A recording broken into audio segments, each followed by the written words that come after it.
has been some reported numbers here. You're looking to raise 15 to 20 billion dollars, and that could put the company at a 500 billion valuation reportedly. Can you confirm the number that you're seeking to raise here? And do you think the 500 billion valuation, is that realistic for a private company?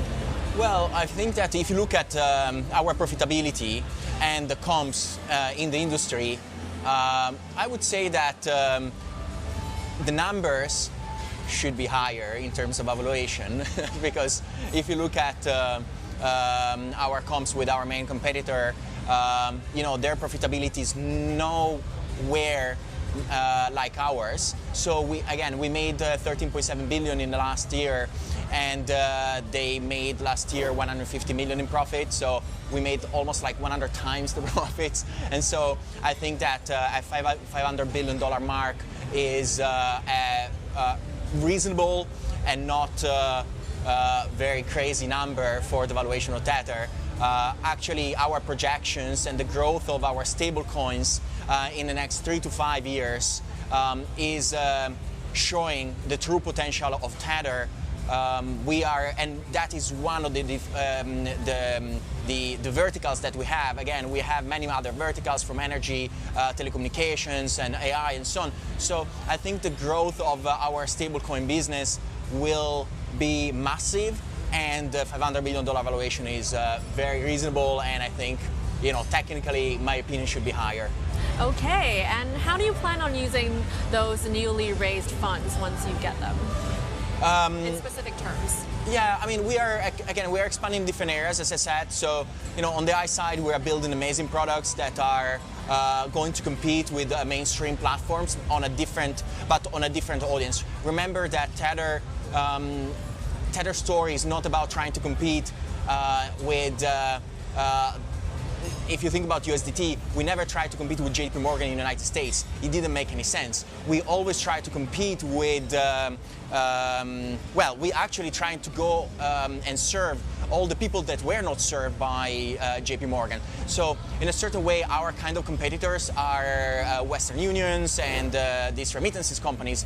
But given the fact that they are charging super high fees, all the population living in emerging markets, in developing countries, we are talking about almost 30 billion people that are underbanked, are now or are in progress, are either now already or in progress to become USDT users. We have already 500 million users in the emerging markets in developing countries. And so our target is always, even when it comes to technology and new technology developments, is creating technology that serves the underserved. So an AI platform that is peer-to-peer, that is local, that is on device, that can serve people living in Africa, where the latency of communications and internet is super high, where they cannot afford very high costly subscriptions to the big tech AI platforms. So that is our target, and our target is in the billions of people.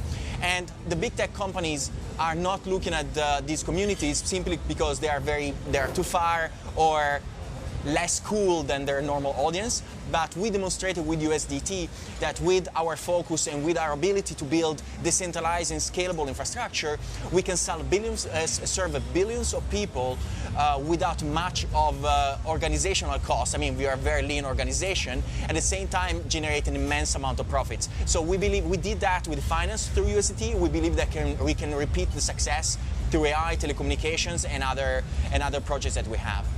And I want to ask about your plans for a US-compliant USAT that's distinct from USDT. So why create a new one rather than just make USDT the US-compliant one?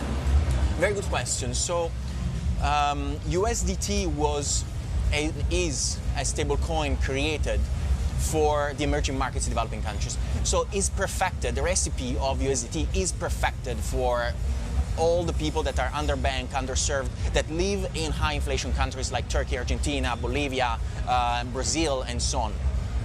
These countries have super high inflation, and their local currency is devaluing very fast against the US dollar think about the Argentinian peso. Well, Argentina, like a few days ago, was said to be on the brink of another financial collapse. So in these countries, the national currency has been devaluating 90+% against the US dollar in the last 10 years. So people need a product that speaks to them and is designed for them, for remittances, for cross-border payments, for savings. We have 35% of the USDT users are using USDT as a savings account. If you are in the United States where you have access to banking, you don't need a stable coin for savings, you have a banking, right?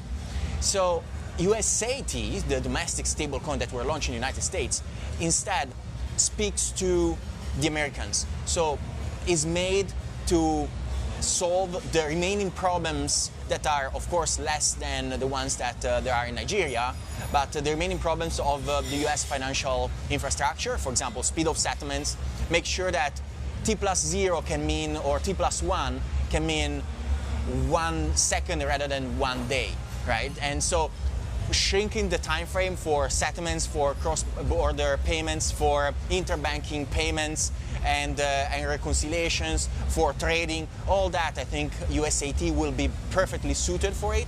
And also at the same time, the US economy is becoming very, very digital, and so USAT integrated in platforms like Rumble and the upcoming Rumble wallet will be the perfect companion, because then we'll serve all the new digital economies that are being created right now.